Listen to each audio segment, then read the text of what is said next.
Welcome English 1120 to the libraries. So for the next couple of minutes, I'm going to talk to you about services we offer during this COVID, going hopefully back into full person options. And also we're going to talk about databases, which will hopefully make you feel really good about your annotated bibliography. So if you've never been to the library homepage, you can put C&M Libraries into any search engine and you'll get a link to this page. You can also go up to resources, and then libraries, and you'll come to this page. First thing I want to tell you is that we do have appointments. So you can check out books, you can do printing at Main and West Side, and you can do scanning and faxing at West Side. And I know there's 5 bullets here. What I want you to do is just click on the second one down. When you click on this particular bullet, you're going to find everything you need. So main campus is here, West Side is here, Montoya will be underneath this starting Monday. And all you have to do to schedule an appointment is to click on the date. So this is the date, and see, I want to check out books at 6 p.m. I'm going to go ahead and click on that spot and then submit time down here at the bottom. At this point, it's just going to make sure I did my health assessment, which of course I did. I continue and I fill out this form, submit my booking, and I can go ahead and go into the library. It's that simple.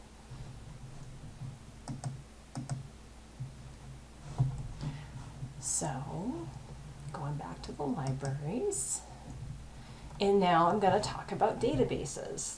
So we have these icons here. This one search box will search everything, but I find that going to the actual databases is much more friendly.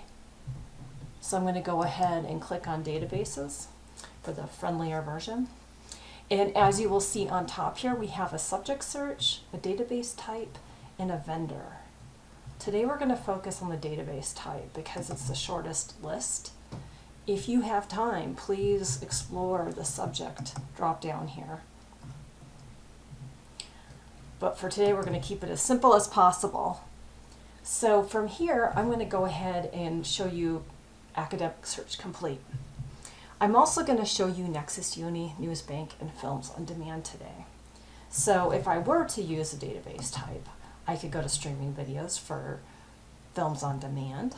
I could go to newspapers for Newsbank, and I could just stick with articles for the article database. So it's very friendly. Right now I'm just going to go ahead and click on Academic Search Complete.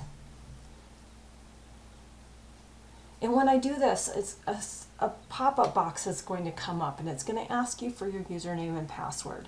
That's going to be the same username and password you use for Brightspace, for my C&M, and everything else you use. Don't add the @C&M for most of our databases.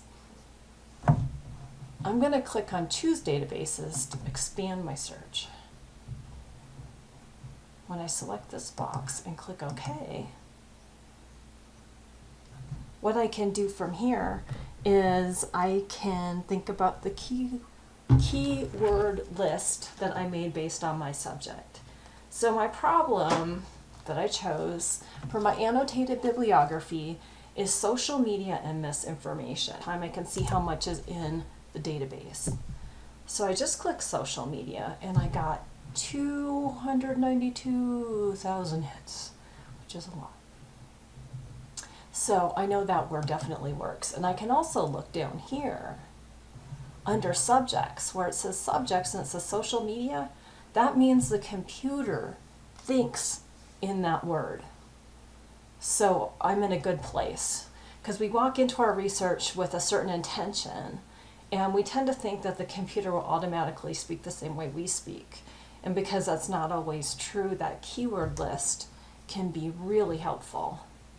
But luckily I just nailed it. I'm going to add misinformation. Oops. And as I click search, you'll see this number go down because you get more relevant, specific hits when you use more words, specifically animation.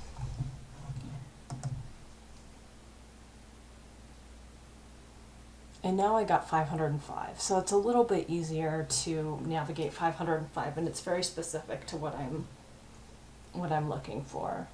And I could even get more detailed and say like COVID misinformation.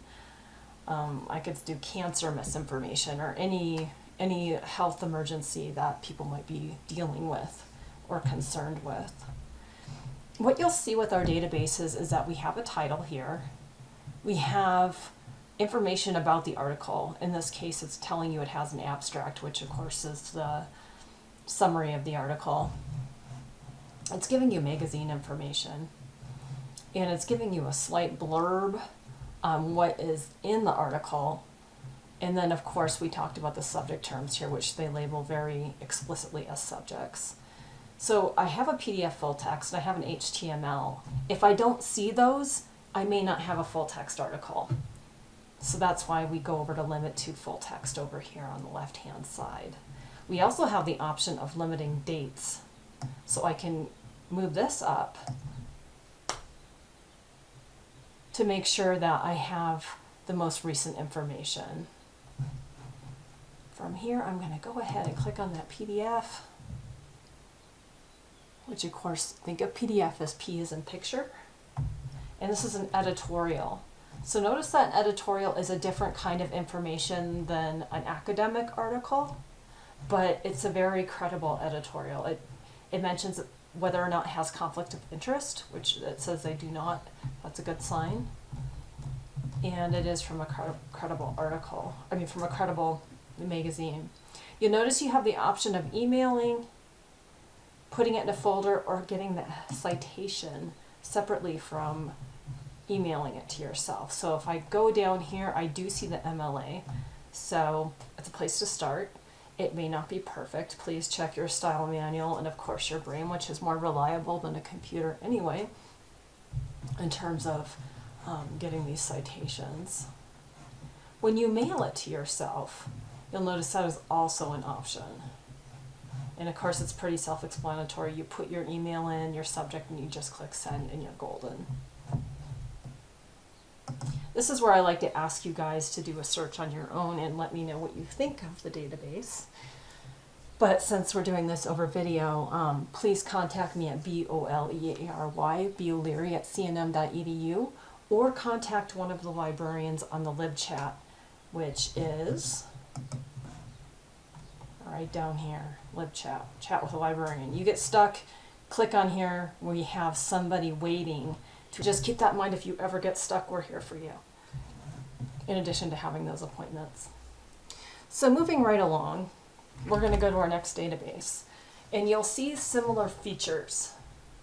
This one is going to be a huge database. This one's Nexus Uni, and it's under the new and trial databases. I could also just click on N, or I could go up to database type and go to news. So just so you know, and again, you have a login help icon here if you have any issues or problems with logging in. I don't, so I'm just going to go ahead and click on Nexus Uni. Again, that pop-up box will come up if you haven't been in here before on this particular day. I'm going to go health, misinformation, and social media.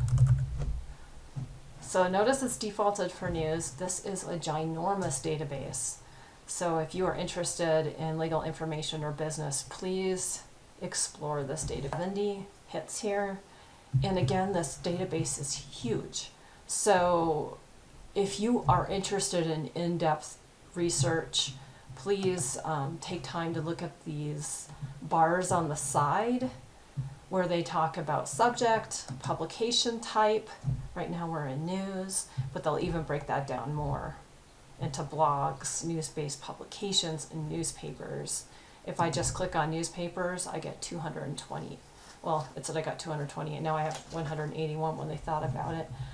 Social media mixes vaccine information with extreme faith. You can see that there's Canadian stuff, so again, you can go to the left and go by geography and just say, I only want the United States, or you can just leave it as it is. When I click on the title here, it does look, So moving right along to the next one. So now we're going to look at database type, and we're going to go to this newspapers here. It's giving us only 3, and Newsbank happens to be right here as well. So I'm going to click on Newsbank. Newsbank is good for local news. So health misinformation and social media might be too much because it's not as monstrosity that Nexus Uni is. I'm gonna go ahead and search on it. I still got 16, yay. So the first one looks pretty credible. Again, see that it has all the same features as the other databases. It just looks a little different. Has a slightly different interface. So here this one does not have the MLA when you email it, so I might go over to here to the citation and click on the MLA. I'm going to go ahead and copy this, even though it's obviously not correct. There's no hanging indent here. It still gives me enough information that if I'm in a hurry or I'm doing this part first, and I still have all my citation information, so I don't have to worry about finding it again. I just put the same one in twice, and it seems okay with that. So I got the article stuck in the citation knowing I need to fix it, and then I click send, and email successfully sent. Send another email. It's really that easy, and all the databases are that easy. So finally, I want to show you one more database on the screen. If you look up, it says all, and now I'm going to go down to streaming videos. As you can see, we do have a number of streaming video options. So again, please explore them as you find them useful. Films on Demand is very popular. It's a very general film database. Facebook and health misinformation. If I get rid of this word and I use social media,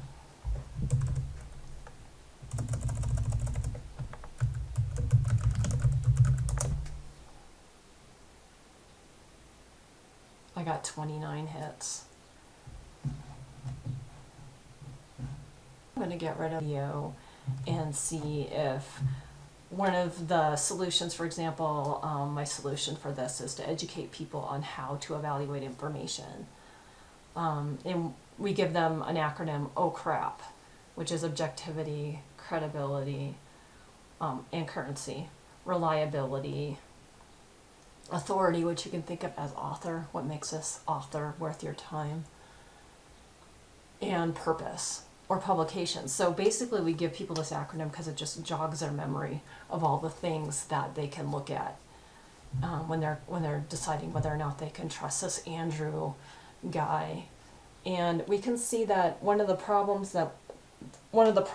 of the misinformation is people not having something to hold on to where they can ask those questions when they get into a kind of tunnel vision that I need. And I can quote it from this transcript. I can cite it. There's MLA, that's the first one they choose, which is kind of nice.